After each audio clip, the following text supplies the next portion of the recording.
video we will tell tales about wolves, in my opinion, how wolves hunt, what are their prey, are there dangers for us as humans, and what could be done about it.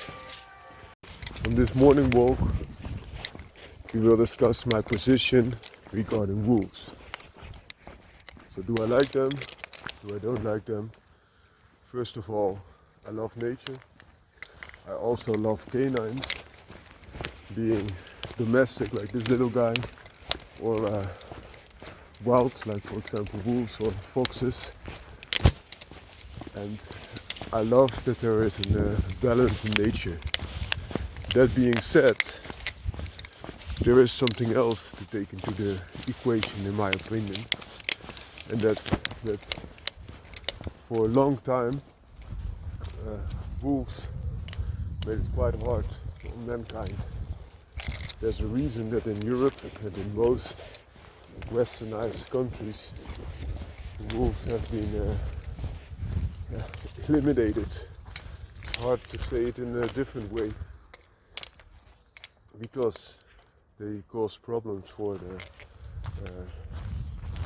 cattle, the sheep that the farmers had, but also for the well-being of humans. And there's stories, fairy tales as they call them now, that wolves took children. For example, Grimm brothers told a Little Red Riding Hood, which is Roodkapje in Dutch. It was being eaten by the wolf, but also her grandmother. So they prey especially on the small, the young and weak. And this is, in my opinion, a thing that they now call fairy tales, but those fairy tales are based on the truth. And if you don't take that into consideration, especially in a, how to say this, civilized society like this, wolves, if they get hungry, they won't stop at eating hogs and deers. If there's not enough food, and also the hogs and deer, especially in the Netherlands, in some regions they are quite abundant, and others they are almost not found. If you then have wolves that are looking for new territory, they will search other prey. And they could be your cattle or something else which is a lot easier to hunt than, for example, deer or hawk. Or your pets, cats, but also dogs that are kept outside. And if you're wondering if they will take a human, I don't think you should wonder anymore, because they will if needed. That should be taken into consideration in my opinion. And then there's a place and time for everything, including wolves, especially if there's an area of wild dogs. Nice off-road weapons area in the background. That should not be in a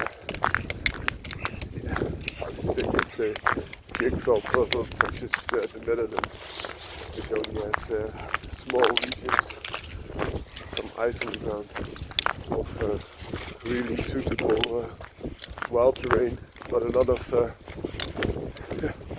people in vulnerable groups, and also farmers that are already struck very hard. And of course they now, if a wolf takes some of their sheep, they are still compensated, but after a while they have to take it all in their own hands, and they will be set free of that support of the government. And then it will make it or break it, and also will put a lot of more stress on the relationship between wild wolves and those farmers. Are wolves wary of people, and do they steer clear of them? This is yes and no. And why is this? Of course, they don't want to get hurt, and people are oftentimes their biggest threats, but also living with people gives a lot of benefits. For example, you see foxes in urban settings, also coyotes, which are smaller canines of course, but also coyote wolves, which are crosses between coyotes and wolves, are roaming more and more into the city area, made by human. There's another point, if there are human and there's cattle and sheep, this is a very easy prey. So there's a point that human can deflect wolves, but also they do attract them. Another very important issue is what's the origin of those wolves, because a lot of activist groups want wolves to be there in the wild again, and they have only limited access to wolves. So what they did, they broke free wolves from zoos that were in financial problems or just stole them, and they crossbred them with dogs, and this makes it completely different. And why is that? Because dogs were selected to work together with humans for quite a while. They have been selected to be not as fearful of men. So these hybrids, wolf-dog hybrids, might look like wolves, but they will act completely different. They will be a lot less afraid of humans, and they will be a lot more aggressive in their vicinity.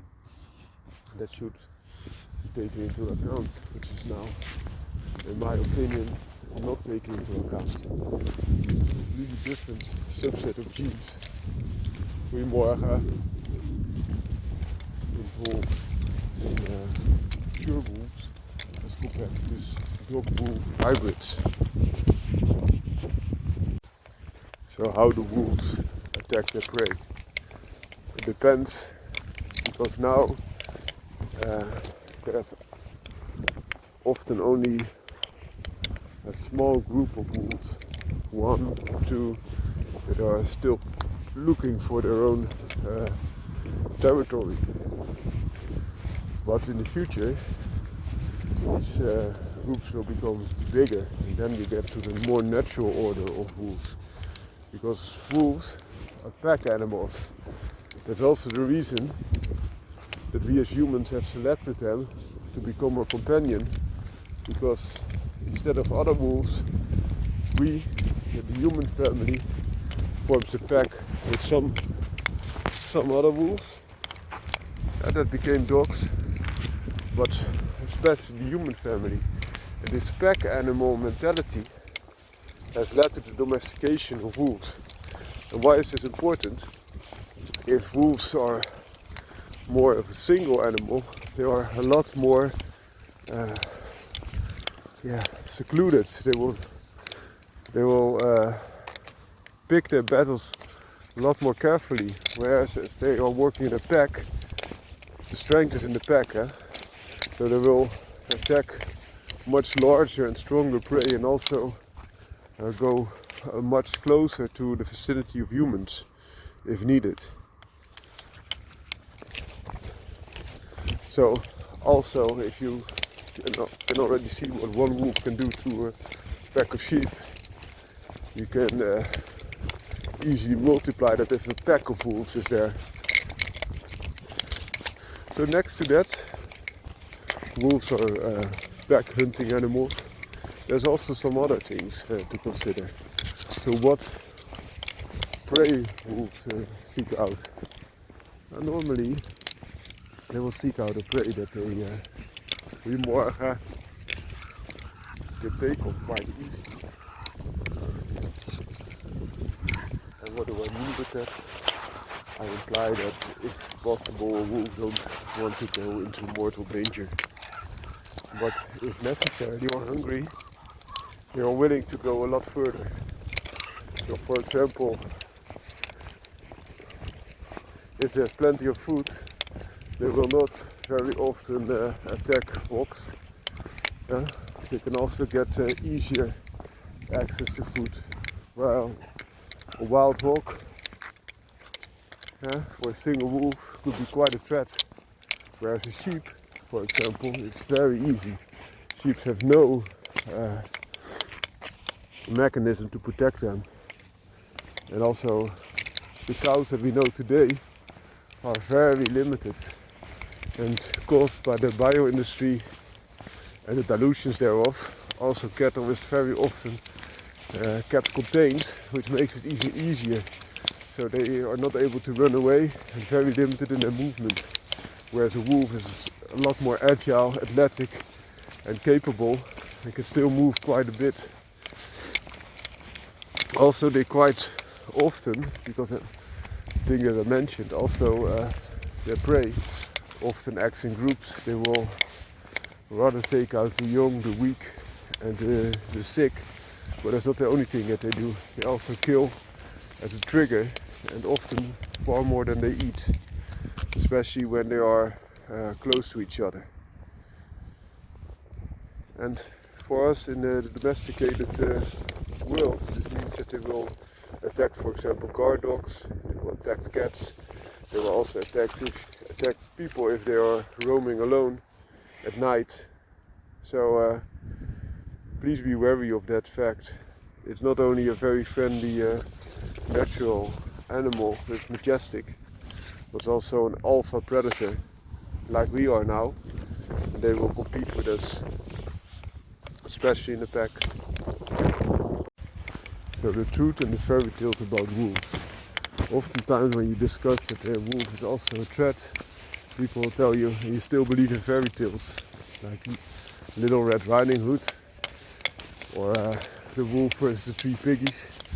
And of course there are some things in those fairy tales that are just that, fairy tales, such as speaking wolves and all the other stuff, and stuff like wolves pretending to be grandmothers or huffing and puffing, of course. But there's also truth that is the base of that fairy tale. In the past, wolves did prey, and not only on other animals, but also on humans. They will not discriminate between the sources of meat. If they are hungry, they just need to get something. And of course they're very intelligent animals, and they understand if an animal is capable of hurting them, they will pick that later. And also humankind is different than many of prey animals. But a young child or an elder person that's moving very slowly will be anticipated as such. And another thing about that story about those piglets, of course, if you had a farm and you put your piglets away in a better protected area, so not made of straw or simply accessible wood, it will be a lot harder for the wolves to get to those piglets and kill them off.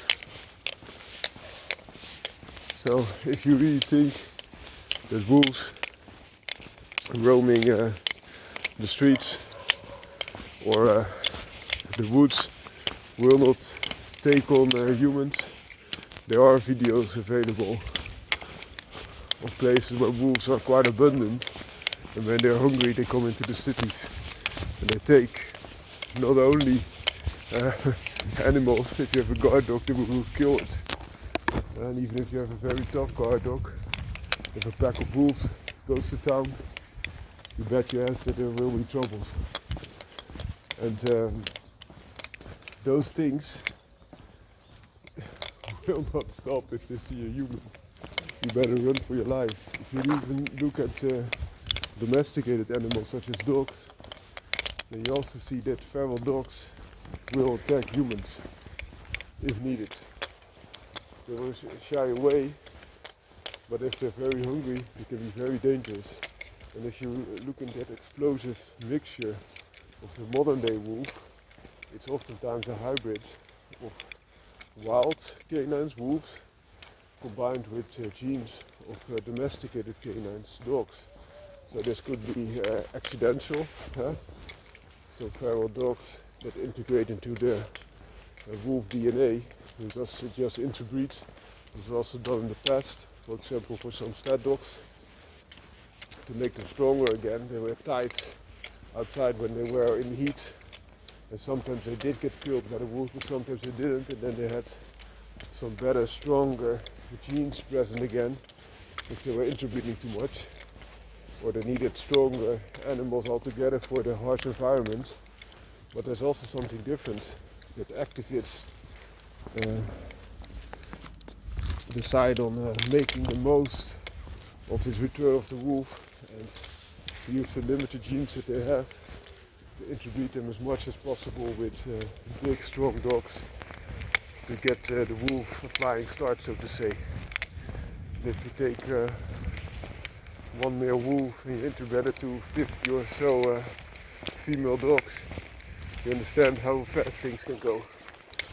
And to this accord, those hybrids of dogs and wolves, some dogs are made to even attack people, guarding dogs, or for example those performance-bred Malinois.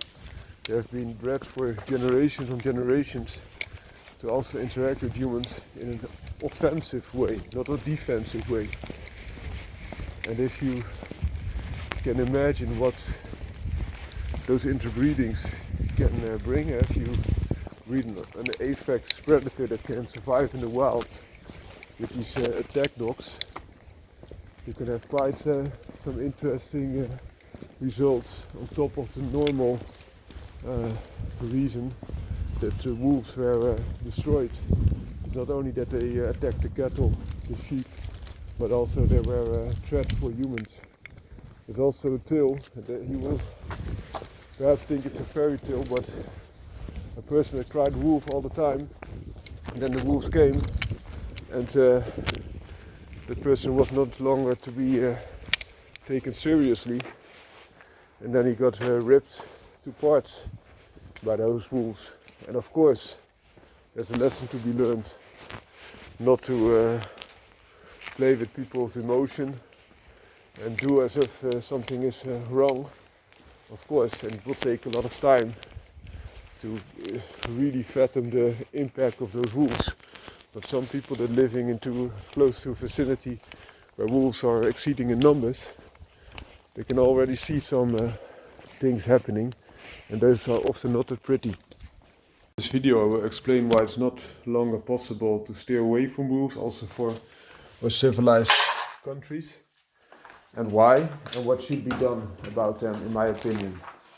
So first of all, wolves cannot be kept away from westernized countries or put into reservations, so they only are limited in a certain area. And why is that? Because you have activists that will just illegally set out wolves, or wolf hybrids. So a wolf hybrid is a cross between a wolf and another canine, for example a dog. So if you take one male wolf and you interbred it with, for example, 50 female dogs, you get a lot of semi-wolves that you can put into the wild and speed up the process. And those illegally set out wolves will also not be kept only in reservations. So those activists want the wolves to roam complete of Europe and other places as well. So that's one. So if they are there and are not able to be restricted in reservations, what could you do if you're a farmer or something like that? There are things they like you can put on restrictions, so like fences or other stuff. But those fences do work to a certain degree, but they have to be very high, also quite costly. And even in Australia, where they have a similar problem with wild canines, dingoes in this case, those fences are not always completely working. So what's another option that you could do? Especially if you don't have the financial assets available to make those fences, or it's very, how to say this, uncertain how things will develop in your country, also regarding the laws for farmers, or is there a place for farmers in that country? You could also do what other people do, where there are still quite a lot of wolves and they have dogs, not little dogs like this little guy, but they have big dogs, livestock protection breeds like Ovsjarkas, Alabais, Kangals, and the likes. And those dogs, what do? They stay with the herd of your sheep or your cattle, and they will protect it. They are a lot bigger than wolves, and of course they can still die if they're facing wolves, but they often have big collars around their neck, and those big collars have spikes, and those spikes, if a wolf tries to grab the neck, it will bite into those spikes, and when they do, they will damage themselves instead of killing the prey. If you have a wolf that is hitting this area, you have a big chance of bleeding out. But if it's protected by a strong collar and it also has spikes, it will be an additional protection of wolves. And then you have people saying, yeah, a wolf will attack here. And of course they will, but often they attack the stomach area when they are attacking a prey. And the livestock protection breed will face wolves head on. So they will face them with their heads attacking the other heads. And of course also in canine combat, for example pit bulls, some pit bulls will be stomach dogs, so they will direct their hits to the stomach or to the ribs. So it will not be a complete protection. But wolves, very often when they combat each other, and you can look this up, they will attack head on. And of course a pack of wolves will act differently. But therefore it's also recommended, and you see that in those countries as well, those regions, that they have not one livestock protection breed, but a small pack of themselves. So 2 to 3 or even more dogs are used. So that's one thing that you could do. You could also look into different protection services, and perhaps they will also say, okay, it's allowed to keep the wolf numbers to a certain level, and then hunters are allowed to hunt them again. If they are getting too abundant, that could also be a fact of life. But I don't know if this will go through. The thing with the protection dogs is something that you could consider. You should also consider that in domesticated areas, westernized countries, you should take care that those protection dogs are still suitable also with humans. So for example, if you keep your sheep in a nature environment that also allows wanderers to walk there, that they do attack wolves, or most of the time there's not even a wolf attack, there's a preventive action by seeing those big dogs. Some dogs are part of the herd, they look a lot like sheep.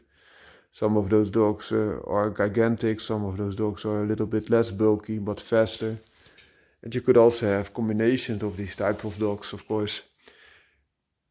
So those are the things that you could do about the wolf problem. And you can just embrace it. If it's there, you can take some actions to make sure that the damage is restricted and that also the wolves are not being shot if not needed.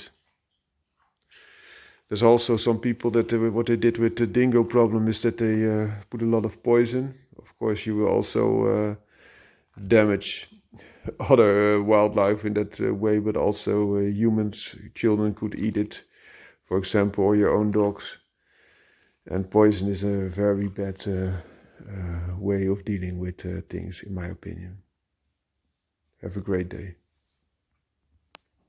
This is my 1.5-year-old Patterdale. He has been bred, these type of dogs, for controlling foxes, because also in England, foxes kill a lot of sheep, those big foxes, and also a lot of chickens and other animals are killed by foxes, and then they use hunting dogs to limit the foxes' numbers, and also badgers, similar ways. Have a great day.